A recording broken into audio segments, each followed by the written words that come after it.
हाम्रो विवेक जी हुनुहुन्छ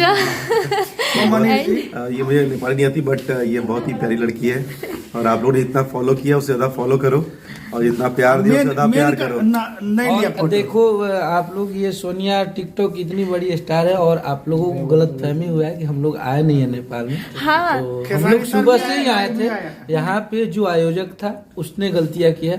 आप लोग हमारे दिल में और आप लोग ऐसे ही खेसारी भैया को प्यार करिए। सुबह से ही हम लोग यहीं पे हैं, ये आके मिली भी हम सोनिया लोग का नेक्स्ट टिकटॉक खेसारी भैया के साथ रहेगा। सो बहुत जल्दी हम लोग मिलते हैं नेपाल में नेक्स्ट। आप लोग का आशीर्वाद रहा अरे बहुत प्यारी लड़की है, इसको बहुत प्यार करो। Thank you so much. तुम सच में बहुत अच्छी हो। हमारा कितना गरियला लोग हमारा के कितना कुछ कहला लोग, आखिर में आज समय है नु कहियो ब्रांडे रहेगा, नामे ब्रांड बा, पीठ दिखा देवे नु हेंगे तो आदमी चिन जाला सन समय पकड़ लिया।